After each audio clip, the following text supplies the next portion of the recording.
Assalamualaikum warahmatullahi wabarakatuh. Kali ini aku akan membacakan kisah tentang Mbah Sunan Cendana Bangkalan Madura. Nama asli beliau adalah Syekh Zainal Abidin. Alkisah, pada zaman dahulu ada sebuah masjid yang membutuhkan beduk untuk dijadikan tanda waktunya sholat. Dan warga pun beramai-ramai ke hutan mencari pohon yang besar untuk dijadikan beduk yang tanpa sambungan. Akhirnya mereka menemukan sebuah pohon cendana yang besar. Ketika pada saat mau memotong pohon cendana itu, tiba-tiba terdengar suara. Potonglah pohon ini lebih tinggi lagi karena akan mengenai kepala saya. Warga pun serentak terkejut. Tetapi mereka tetap mengikuti perintah suara dari pohon itu. Setelah bagian atas terpotong, waktunya memotong bagian paling bawah, dan pohon itu kembali berbicara. Tolong potong agak ke bawah lagi, agar tidak kena kaki saya. Dan warga pun kembali menuruti perintah suara dari pohon itu. Setelah pohon terpotong, tiba-tiba muncullah seorang laki-laki dari dalam lubang pohon itu. Beliau adalah Syekh Zainal Abidin yang sedang bertapa dalam lubang pohon cendana. Karena kejadian itu, masyarakat kemudian menjuluki Syekh Zainal Abidin dengan nama Sunan Cendana. Suatu hari, Sunan Cendana diperintah oleh Sunan Ampel untuk menyebarkan agama Islam di Pulau Madura. Kemudian berangkatlah beliau menuju ke Pulau Madura dengan berjalan kaki.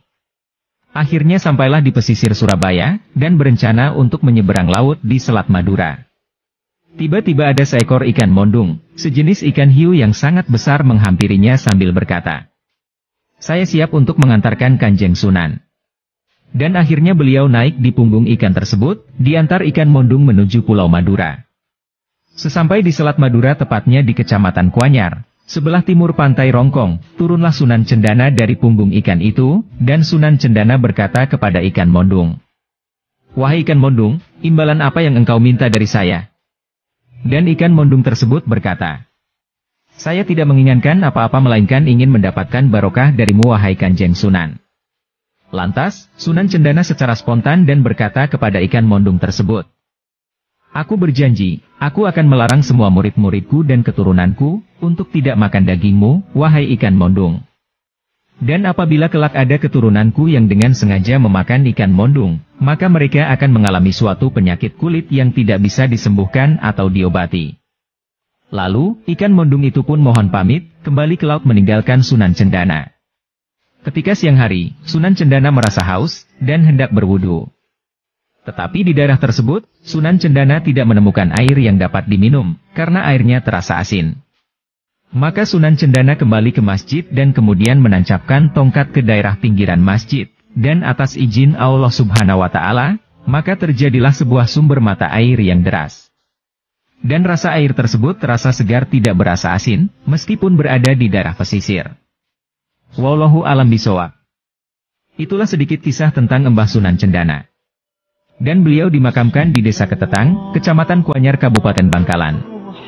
Dan hingga kini, makamnya Mbah Sunan Cendana Bangkalan, selalu ramai didatangi oleh para peziarah.